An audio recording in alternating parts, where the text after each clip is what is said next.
Hello and welcome to all of our Gold viewers who are here with us today. I'm Kristen Schwarz, licensed midwife and one of the MCs here at Gold. And at Gold, we have been very busy preparing for our Gold Lactation Conference of 2026. And this is our 20th anniversary. And with me now is the wonderful Andrea Herron. Welcome, Andrea.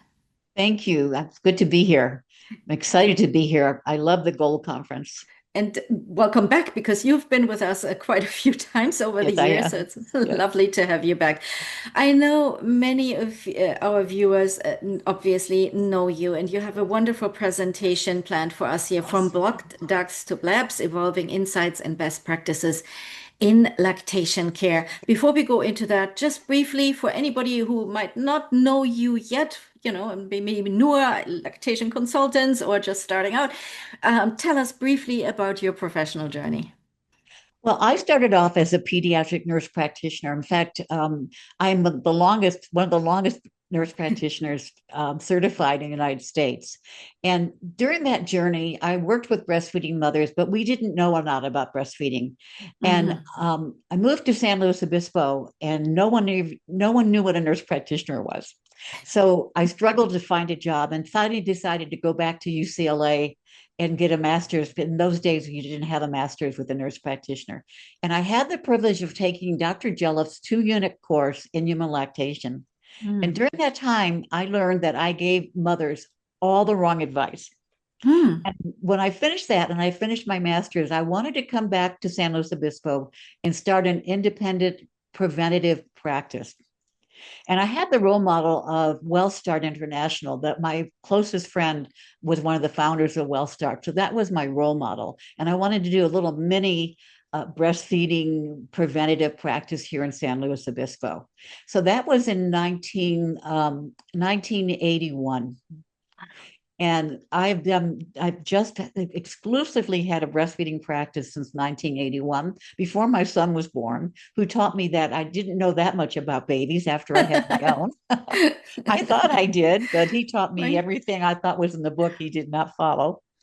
And I've just had the privilege of seeing lactation care change so much. In fact, my Hmm. talk is based on some of those changes today. And I love it so much that I don't think my husband just retired, but I don't think I'm going to retire because I just can't give it up.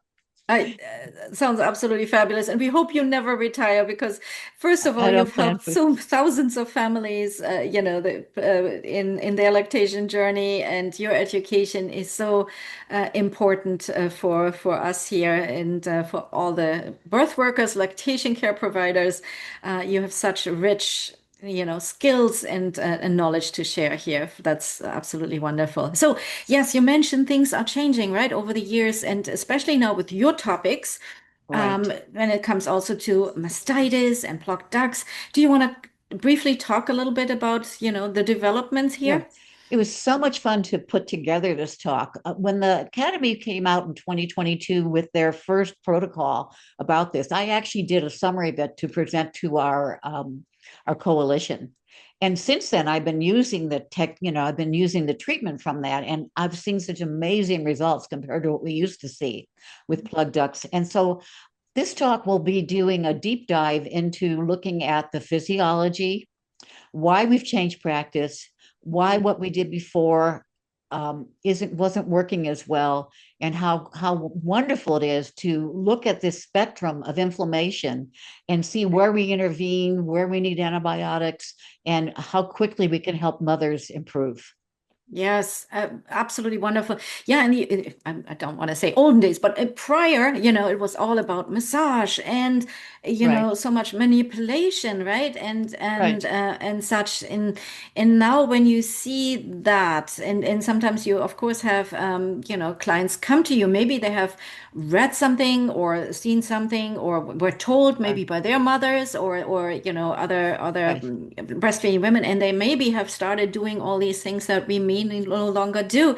What do you tell them to not kind of discourage that they don't feel they did anything wrong, but kind of Well, help them along? right. You never want them to feel like you did anything wrong. What I will say is, what you have been doing is what we've been doing traditionally, but we have Hmm. learned recently through through advanced imaging that the breast doesn't work that way. That's actually it's inflammation, and you never rub or massage a swollen ankle. So we certainly wouldn't want to rub or massage a swollen breast. And so Mm-hmm. what we've learned now is we want to decrease that inflammation through cold treatment and anti-inflammatories. Mm-hmm. And we also want to identify when do we need to do more than that. So that's what I Absolutely. tell them. I reinforce that what they did wasn't wrong, but now Right. we know that things are different now. Right. What we know causes it. And you know what? I feel like also the terminology is a little, I wouldn't say misleading, but like when we talk about blocked ducts, it sounds like something that is just stuck there, right? Like, oh, if we Right, just get it out and then the milk is flowing, but right. that's not quite the the No, right way to look at it. no. What's happening is the ducts are narrowed from surrounding tissue swelling, so Hmm. that milk doesn't move as well. Right. Because the duct, instead of dilating and releasing the milk, it's got pressure on both sides, and so it's narrowing it, and it's Mm. stopping the flow in that area of the breast. Absolutely. Do you think we might move away from that terminology, black ducks? Because I feel like it's so misleading for the layperson, maybe for the Right, parent. right. How do we should we call it then? Inflamed. Inflamed.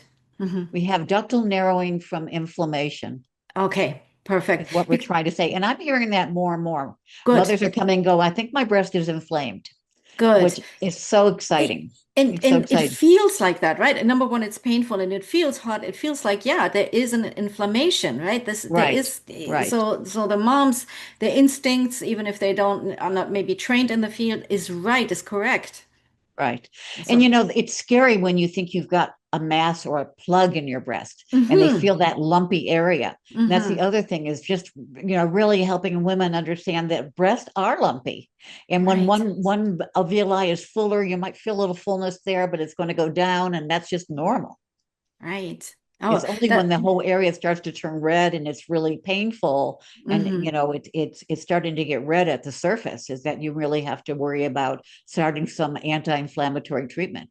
Mm-hmm. Do you, in your practice, sometimes see mothers who say, like, "Oh, I'm worried about taking any kind of medication. It cannot harm the milk or the baby." I'm I sure there's don't some see that people. as much because almost everybody leaves the hospital on ibuprofen.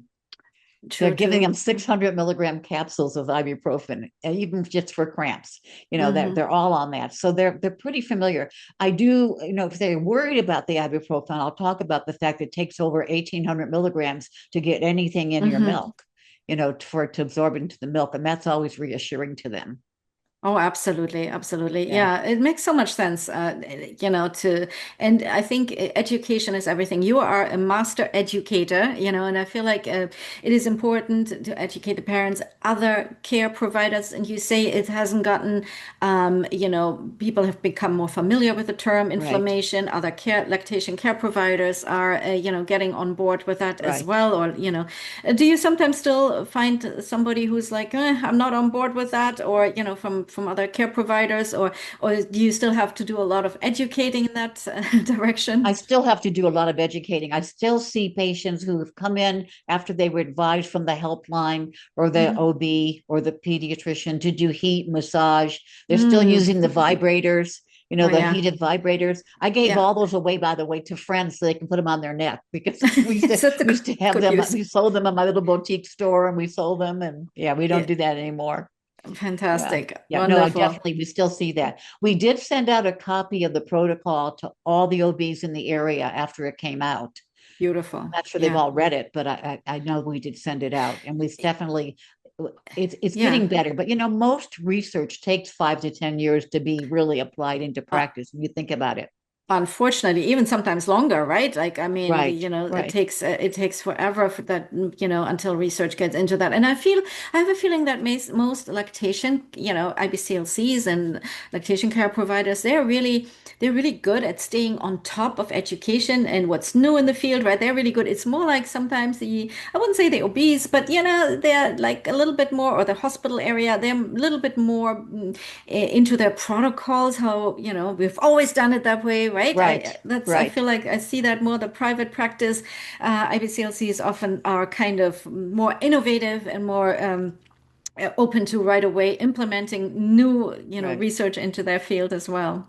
Yeah, it's very exciting for us. Yeah. And when we see the results so quickly, that's really reinforcing. Yes, I mean, yes, starting to use absolutely. ice on what we thought was plugs and suddenly seeing them within a day or two, they're better. Instead, I mean, it Mm, used to be sometimes it took like 3 weeks for a mother to get better with I what we were know, doing. I And know. by that Yeah, point, they almost didn't have any more milk.